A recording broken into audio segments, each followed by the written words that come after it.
All right, then I'll start. Hello, everyone. Masked here, and I'm not alone today. We have our guest Jassim from Qatar, the author of Justice in the Wastelands. Jassim, how are you doing? I'm doing well, thank you. Thank you for having me. I hope everyone enjoys this as I share my experience with you and my journey as a manga author. I'm sure there will. All right, let's just jump straight in. I'll start with the first question. What inspired you to tell this story? Well, what inspired me is basically my love of Hollywood, especially during the 80s. I am a big fan of the Mad Max franchise now. We can call it the Mad Max franchise since Furiosa came out a couple of months ago. Mm-hmm. I would probably say part two, Mad Max Part 2, which is The Road Warrior. Yes. 82 is probably what influenced me the most. I would say I've watched this movie probably 30 times now. Oof. You can see the post-apocalyptic theme, the villains, how over the top the action is, survival of the fittest, and all of that. I see. And there is also of course, my favorite manga, and the first manga that I've ever read was Fist of the North Star, or Hokuto no Ken. Is basically also influenced by the famous Mad Max series. Yes. We have this overpowered protagonist, Kenshiro, wanders the wasteland, getting rid of evil, and sort of that. A classic, I see. And you decided to combine these two things. So you actually joined together Hollywood movies, your inspiration from that, and the manga. And you're actually also in the perfect land because the desert of Qatar is also pretty much fits the stories. I very like. Yes, go ahead. The thing is, but people get to ask me sometimes, where is it located? Where do these all actions happen or take place? I would probably say just somewhere futuristic in the Middle East. I'm not specifying any country. Because it's a fantasy world. Yes. After all. But I would say yes, somewhere around us, unfortunately. So yeah, I get to do a lot when it comes to desert. I get to build empire, kingdoms, towns, villages, all sorts of cultures as well. That's what I like about writing Justice in the Westland, is that I have freedom to create whatever I want. Yeah. Because it doesn't have it doesn't have to make sense. We are talking about a post-apocalyptic world. We have people over the giants of monsters in a post-apocalyptic world. People who are, they have some kind of superpowers. So it doesn't really have to make sense. In my opinion, it has to be done in a way that makes the reader feel some kind of enjoyment. You get me? I see. Yeah, you put the storytelling as the main element of your manga. I see. Yes, which is very important. I'm just an author. I'm cooperating with an artist. The artist does all the magic. I write the spell. You get me? Yeah, that's. Could you tell us a little bit more about that? How did the process look like? So you send the script. And what then? Well, basically, yeah. I would say that. Well, when I first started writing, it was a self-taught thing. Okay. Mm-hmm. But then I decided, to take it to the next step. Next level. Yes. So I started getting into these courses with professional comic writers, Westerns. Mm-hmm. Okay, so they would go over all the process of cooperating with an artist. Where do you find artists? How do you cooperate with artists? How do you understand your artist? Yes. And the main point, in my opinion, to be honest, is the element of dedication. I see. Both parties need to be dedicated because we try as much as we can, because this is a monthly series. You get me? This is a monthly series. Yes. So both parties need to give it all, to give it their all. You get me? And that's the whole point of it. And the process is basically simple. Well, you have two ways of doing it. First, you get you get a whole chapter done, about 20-25 pages. Okay, and then you do some sort of editing. I see. Okay? And then you just send this whole script to the artist, and they do their own kind of magic. And did you just write the script, or did you also make some loose sketches, like here is the character, the buildings are here, and the artists use that also to make the pages? I would. The thing is, now we have AI. Some people may say, some people may not like what they say right now, but now we have AI. It makes things very easier, because me as a writer, I have this vision in my mind. You get me? Yes. And right now I can create, or as close as possible to what I have in mind. Let's say 80 or 90%. Let's say I want this kind of utopian land where there is some sort of a hospital or a bar or a salon or whatever. So back way back before the AI, you needed to get a reference. It's the same thing, but AI is more accurate. Yes. You get me? Yeah. So you're just using it as a tool. As someone who lacks skills, the skills of an artist, I can just, I can use my skills in writing and write down a whole description, 7-8 paragraphs, and get a detailed photo of what I have in mind, and use it as a reference. We are talking about references here. We're not talking about copying. Yeah, sure. As long as it's used just as a tool, and you're working with a real artist, then I see nothing wrong with it. And about the artist, was it somewhere from like another country, like Japan, or is it like a local artist that you're working with? No, actually from another country. Well, this artist, Dedi, his name, it goes by the name of Dedi. Actually,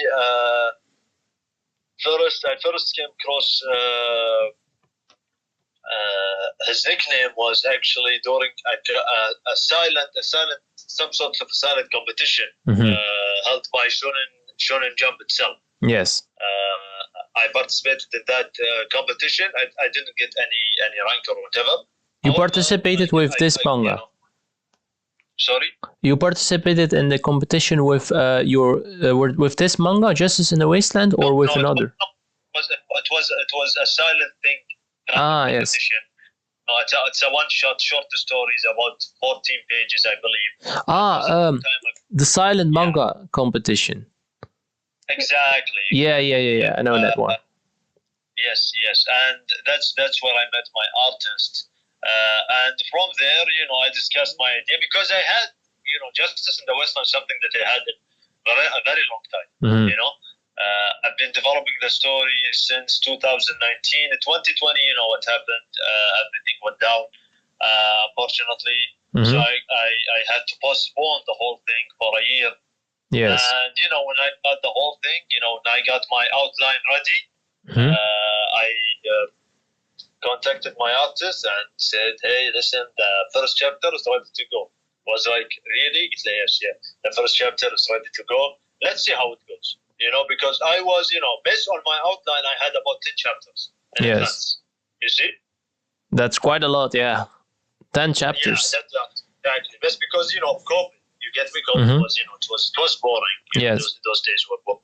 So I had to pass some time, right? Yeah. So I did 10 chapters in advance, which is a lot. I actually don't recommend anyone doing that, to be honest. So why is that? 3 chapters are fine. Yes. 10 chapters is too much, to be honest. Because it all depends on how people accept it. You get me? Yeah. They first need to like it, and then you continue.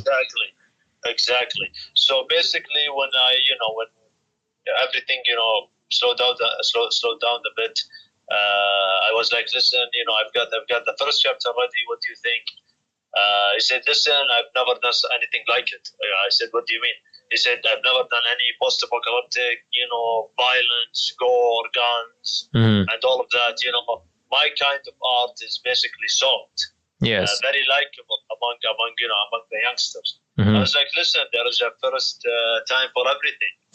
when he sent the first, I remember the first 5 pages, the sketches. I know this man was the guy to go with.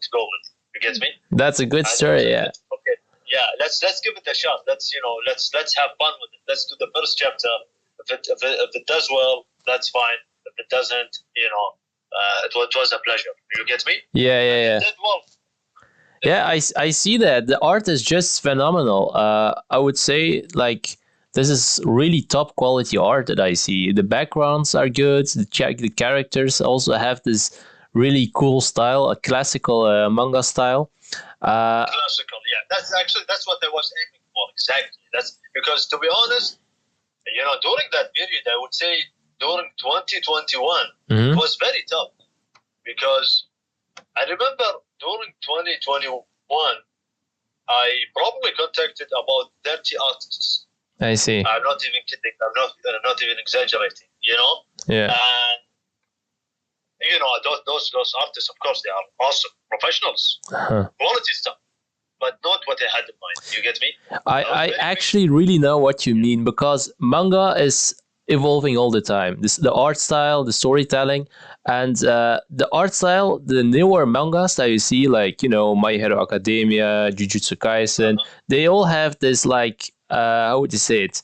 Newer style. It's not as grainy and classical, like, for example, Alita Battle Angel, or you have, for example, these. Love Alita Battle Angel, by the way. One of my best mangas I've ever read. I'm currently reading, actually. I'm rereading the manga right now. Yeah, I also read it.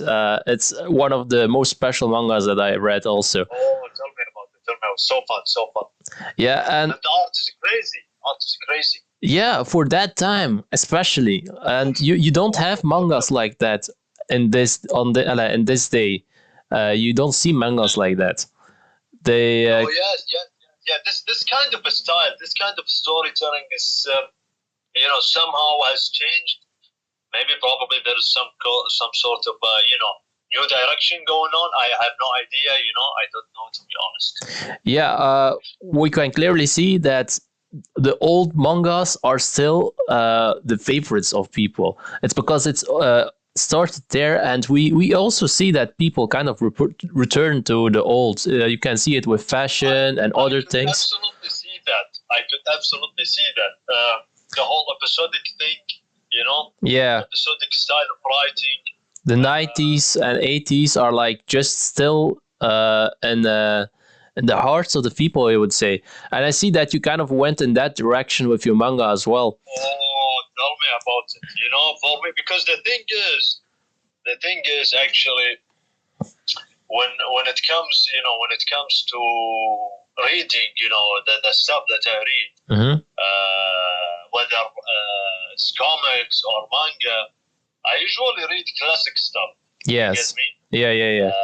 That's actually what influences me, because even though I like the new stuff that comes out every week, I still have this feeling, this attachment to 80s, 90s manga. Those are my favorite.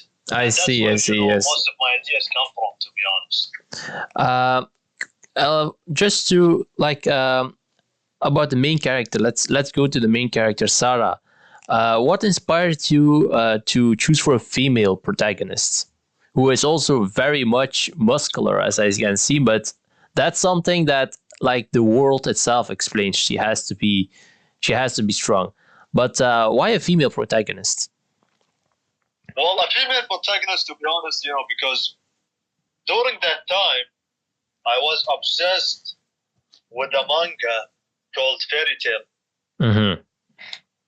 And there was this character called Erza. She was very strong, red hair,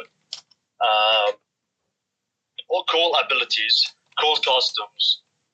very stoic. Mm-hmm. And I liked her. She's my favorite. Fairy Tail is probably one of the most popular anime or manga out there. Actually, right now I'm talking about right now. Back in the day, it wasn't. To be honest, I'm talking about 2009, 8. It wasn't that big of a deal. Yeah, Now it gained popularity. There's also an ongoing anime right now. I believe it's the 100 Years Quest or something like that called. Yes. And there's also, I am a big fan of Wonder Woman. And back in the day, I believe, when I started writing Sarah, DC Cinematic Universe has just kicked in. Mm-hmm. And there was the movie Wonder Woman 2017, very good movie, that I really appreciated. So when I watched that movie, I didn't have much knowledge of Wonder Woman as a character, to be honest. Mm-hmm. So I went back to the comics, to the original. Yes. And I read a couple of stories. I liked her character. And it was like, because at first I didn't think about creating a female hero to lead my story.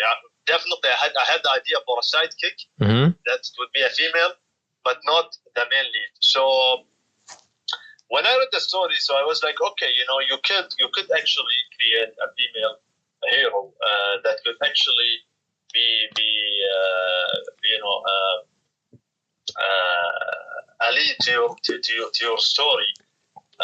But it needs to be done well, because the thing is, at the end of the day, I am a man, so I need to understand the whole brain, how things work with women. You get me? Yeah. And it makes me do a lot of research, which is good. I get to understand the opposite sex. You get me? Yeah. So it had some research had to be done, and then just comes automatically. You get me? Yes. And I thought it would be interesting. The whole muscular thing is actually, is to be honest, is nothing. I'll be honest with you. At first, we didn't have the idea of her being so muscular, but then we were like, okay, listen, Sarah. Let's make Sarah more interesting. How? Let's make her an alien. She's not. Yeah. You get me? Yes. So basically, now we have the Mad Max influence, the post-apocalyptic world. Okay. Yeah. Then the motorbike gangs, the shoulder pads, leather jackets of Fist of the North Star. Mm-hmm. Then we have the element of extraterrestrial being. I see. And that's where, okay. At that moment, I thought, okay, people, when they found out, and especially, I didn't hold back. When I revealed this, I didn't hold back. Yes. I remember when the first chapter released, you are 5-6 pages in, Sarah gets shot by automatic rifles. Yeah. She's not hurt. I was like, wait a minute, she's still alive? Yeah. Exactly. You get me? Yes. And then she punches, the mercenary or whatever, and she rips him in half.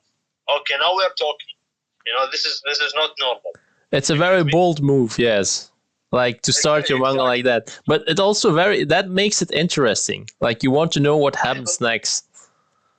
Exactly, I thought so. We didn't, of course, back then we didn't have this whole origin backstory thing, because we didn't know how long it would last. Mm-hmm. So then, as the story progresses, then we had Vox, which is somehow related to Sarah. Yes. The first villain of the first arc. Yeah. You get me? And we wanted to somehow connect these two and create their whole origin kind of thing away from the whole post-apocalyptic thing. So they have their own backstory, and then we have the current story, which is taking place on Earth. All right, I see that. So you combined these inspirations that you had from several places and added even your own thing to it, and that what makes it work actually. It's really a well put together manga. And about manga, have you heard of Baki? Yes, Baki the Grappler, very very one of the more bizarre but interesting martial art mangas. I love Baki. You know what I like about Baki? Bucky is actually a role model for me. You know why? Why? Because it doesn't even make sense. The whole manga doesn't make sense. Yeah, you have this side character that starts explaining like the most crazy things during the battle. Right? Yeah, yeah. It's been going on for over 30 years now.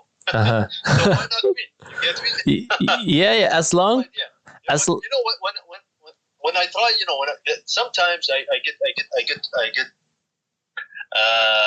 put in this situation where okay, does this even make sense? You get me? Mhm. Okay, no, I don't think this would sound or this would look. You know, it may sound good in my head. Yes. But on paper, when the artist, you know, does the magic, it would look kind of bizarre. Yeah. Or too much. Mhm. But then I remember Bucky. The guy has been, you know, publishing the manga for over 30 years, doing all kind of crazy things, and people love it. Yeah, yeah, You know? yeah. And at the moment when you know when you know I love when I do, you know, some bold moves, you know, Mhm. and make people say, well, okay, that was unexpected, but they would appreciate it because it was bold. It's You know? always that extra effect and or elements that makes it stand out from the other mangas. You have tons of martial art mangas, but Baki really stands out, and Exactly. that's because of those bold moves. Like over 30 years now. Yeah. You know, it's a genius manga. Very interesting. Even though it's just the basic, you know, your basic martial art manga, it's very, you know, interesting. Mhm. You get me? Uh, Takagi is a very genius. He's a genius. and about manga, is it popular in Qatar? Like, is it something that is read by tons of peoples, or is it just like only the few or the younger audience that reads manga? Tons of people would be an exaggeration, to be honest. Mhm. I'm talking about at the moment. Yes. That doesn't mean that nobody's reading. No, actually, you know, when I get to participate in those conventions, because that's where I make the most sales. Yeah. Because my manga is available online, Mhm. but I do sell physical copies during conventions. I'm I see. always there. You know, I'm always present, whether it's in Qatar or somewhere else in the Middle East. I see. Yes, actually, I make good sales. You get me? But I would say still, you know, anime reviews. But it's getting popular. You know, the thing is, it's getting popular. You know, that's what that there is a sign that it's getting very popular. Yes. Like let's say 5, 6, 7 years ago, rarely anyone would read manga. You know, they would watch anime. Yes, anime has been going on for over, you know, 20, 30 years here in the Middle East. But when it comes, you know, to manga, reading manga. Reading is something other, yeah. It's different. You know, because it's a whole process of actually reading. Because you know when you start reading manga, then you would go and read something else, novels. You know, that's what happened to me. I started reading comics when I was little. Yes. Okay. Then I had manga. Then I got exposed to manga. Then I started reading short stories, novels,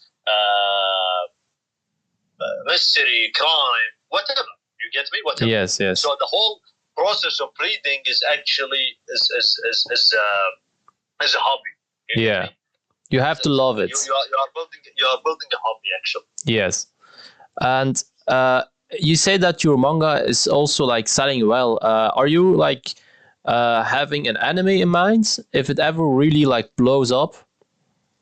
To be honest, when it comes to anime, well, my main idea here right now is actually I don't want to get recognized for just in the Westland. Right now, you know, especially this month in August, I'm planning to publish part 2 of my mini-series called The Human Eradicator. Yes. That's also a manga manga creators. Manga Plus. Yeah, exactly. So The Human Eradicator is also, you know, it's when it comes to you know, the whole the storyline of it is very simple. It's just someone who's seeking revenge and killing monsters, you know, flesh-eating humans. Yes. It's a mini-series, 3 parts, and my idea is having Justice in the Westland ongoing, and then Yes. creating these one shots, mini series kind of things. Just having fun. You get me? Because writing an ongoing series can sometimes get tiring. You get me? Yeah, for So I like sure. to have fun. I like to have fun. And when it comes, if we're talking about enemy, when I first heard of the process of creating an enemy, the thing is, as a creator, you have no actual control. I believe. Yeah. With me, Yeah. you have no actual control over the project. It's something that gets adopted by an actual studio, and they do their own thing. Yes. But to be honest, I could see an enemy happening for Justice in the Westland. I'll be honest with you. Yeah. Even though nothing is going on now, but I could see it. I have this vision of it. All right. You get me? In a couple of years, Yes. that my manga would get adopted. Yes, of course. How? Who? No idea, to be honest, for now. But I know that if I keep putting out chapters, making interesting stories, of course, I would get noticed. Why not? Yes, I see. And about storytelling, what was like the most difficult thing for you when you made your first manga, Justice in the Wasteland? It's your first one, right? I would say, in terms of professionalism, yes. Yes. Yes. The See. first one, yes. And what was like the main difficult, like the biggest problem for you? Well, my biggest problem, the thing is, when I first started writing, actually I didn't have let's say an actual motive. Mm-hmm. It was fun. Yes, it was fun. A lot of action, because when I first started writing the story, Yes. there was a lot of action scenes, a lot more than I could imagine. Yes. Sarah just wandering the wasteland, beating everyone up. Mm-hmm. That's fun and all. Yeah, I get it. That's fun and all, but there was no real motive. Yes. Me? Yes. There was, okay, why is she here? Why is she helping people in the first place? Yes. Me? What's the point? Is there gonna be like some sort of a sidekick that would help her, achieve her motive? Because Yes. at first I thought about,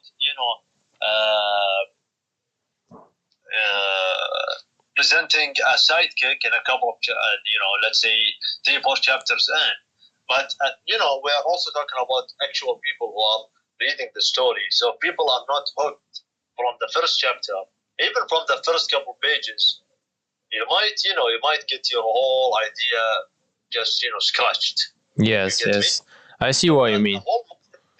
The whole motive thing was actually a very, very, very difficult concept. And then I believe, and you might also, since you are a creator yourself, Mm-hmm. you might also agree on creating an actual motive for the villain.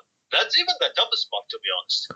Yeah, villains are very underrated in terms of, like, I would say that if you want to have a good story, that your villain is more important, like a good written villain is more important than having like a sidekick or something like that.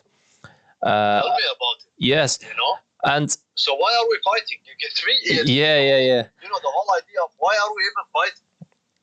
And you get me? Yeah, the message of your story as well. You talked about motives. What would you hope that readers would take away from your story, Justice in the Wasteland? Well, the thing is, okay, let's see. We have Sarah, who's the most powerful being on Earth. I'm telling you this. Yes. She's the most powerful on Earth. Mm-hmm. I don't care how many villains come up. Okay, yes, she will have difficulties, of course. She even had one during the first arc. But she's the most powerful being on Earth. Sarah can take over entire countries without shedding blood or without shedding a tear. You get me? It gives me Yujiro Hama vibes. Exactly. You get me? She knows that she's the most powerful. That's what I like about her. That she's aware that she's the most powerful being on Earth. You get me? Yes. She's confident. However, she's not out there wreaking havoc or killing people randomly or taking over cities. Or the whole thing is that when you have power, it doesn't mean that you would abuse it. Yes. You get me? You have power doesn't mean being abusive. You have to be. You have to have justice. Exactly. So for her, she doesn't have this whole idea of owning several cities, land, or money, or power. She doesn't care about that. Yes. You get me? She cares about, okay, now that I don't want this, I want justice. You get me? I want compassion. I want mercy. I want people to live happy. So I believe, I would like my readers, people who are still up to it. And I'm pretty sure that, at this point we are like 26 chapters in. They can't understand the nature of Sarah's character. You get me? They know that Sarah is very compassionate. She's merciful. And even though she's the most powerful, she's not abusing her powers. Yes. And she doesn't even use force until she is pushed. That's what's make her, in my eyes, very, very interesting character. See that? Yeah, sure. So Sarah is actually a very tough character to write because, as you said, she's very her opponents don't stand a chance against her. But then again, if you have such a powerful character, you also have to have a strong sense of motive. And as you said, exactly, if her motive is justice, then it fits the story, like your title, pretty well. I would say. Yeah, I think we'll end it here then. I thank you again. I really enjoyed it, to be honest. Yeah, me too. It was a very fun interview, our first interview on this channel, but for sure it was very enjoyable. I appreciate it. Thank you. I did same. Yeah, thank you again very much. I wish you the best, Jassim.